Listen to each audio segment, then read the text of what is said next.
1812, coming on down, in 1812, there was a great wave of unemployment through the country. And couldn't blame that on the Republican Party anyhow. And that was in 1812, and they financed the money for public works by lottery. Did that by lottery. Got public works in 1812 by lottery. Now they do it by magic. Lotteries in our history come clear on down to the Louisiana. You all remember when the Louisiana lottery, it was doing great till they drew Huey along and then they stopped it. Every time a church wants to raise any money, they put on a raffle. You know that. And a raffle, that's just kind of the Ford of lottery. And, what you got? I thought that was a pretty good little gag, too. There you are.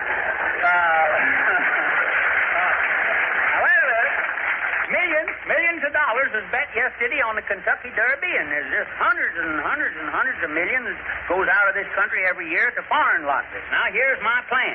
Now, mind you, this is not the real Rogers plan that I've been talking about. This is the Rogers, it's a temporary plan till I can get my mind on a better one, and which may be next Sunday or it may possibly be later. I'm proposing a giant lottery. That is, the more gianter, the better.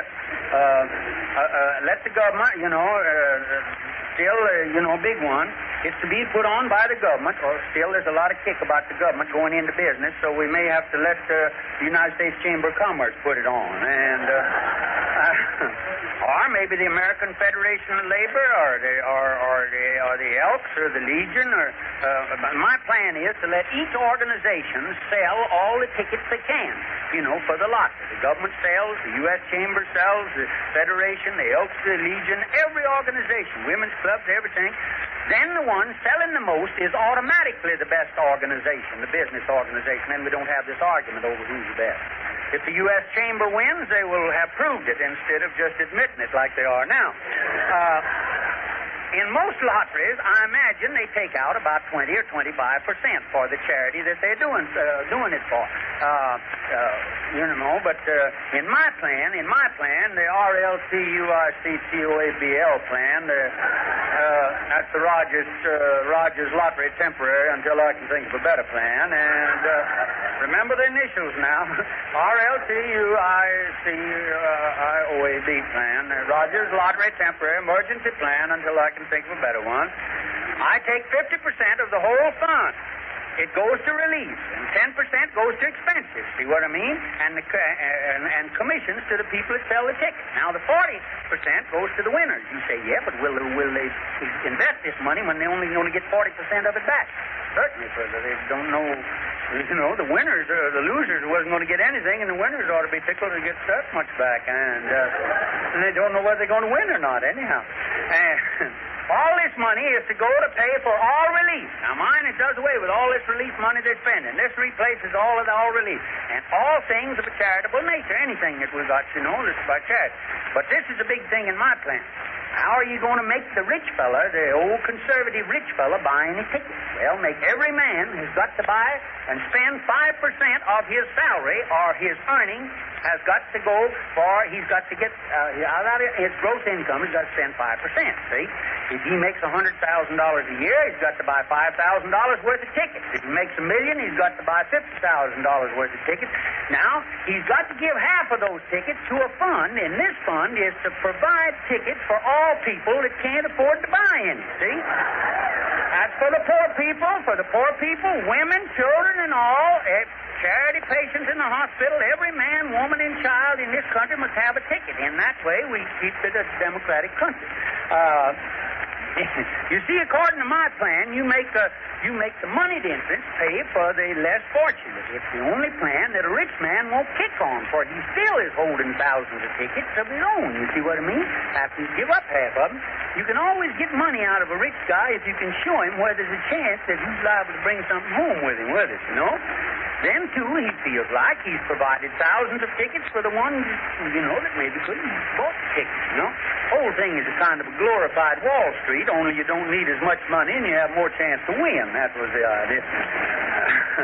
Now, here's another do angles of a plan. Don't make the lottery on a horse race. I propose that the real big lottery be made on our national election. See, on the presidential election, which is about, it's about to die out on account of interest anyway,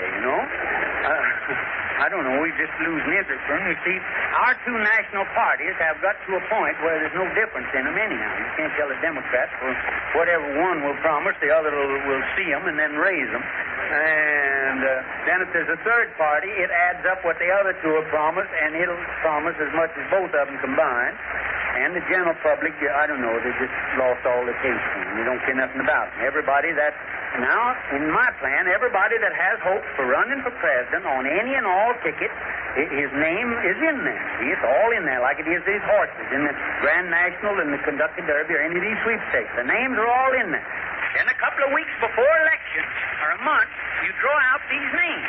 And there'll be hundreds of tickets on each candidate, see? Won't just be one winner. There'll be lots of winners, lots of tickets on each candidate, see? And thousands of cash prizes, some tremendous prizes, So in the draw, you may get Mr. Hoover, Mr. Vandenberg, or Franklin Delano Roosevelt, or Teddy Roosevelt, or Eleanor Roosevelt, or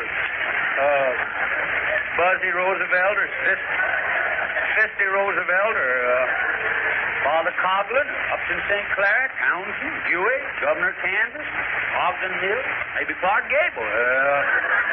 Now, when the drawing is over, then those that have drawn tickets on these various candidates, see, now get this, well, then they get out and start working for them, don't you see? They start working for them. So that's where you get the interest in the election, which you haven't got now. Not because they want them for president, but they want to collect all this tickets, don't you see?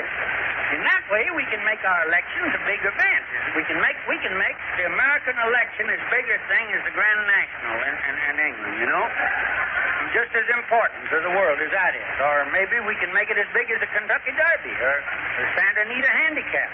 We would make everybody election conscious, We'd even sell tickets all over the world. And ours would be so big. We could sell tickets all over the world and get some of this money back over there instead of us sending it over there, Because those people are great gamblers. Europeans are bigger gamblers than us. And they'll go where the biggest lottery is. Now, we can't have the biggest army and the biggest navy and all that, see?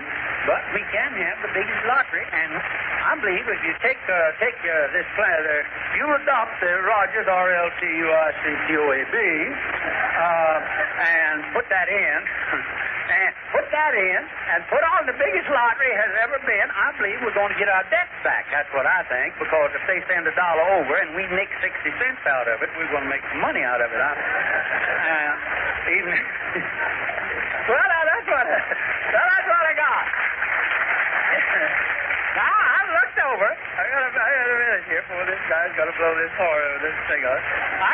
I've looked the whole plan over, and I can't find a flaw in it myself. Of course, I haven't showed it to anybody else, told anybody else about it.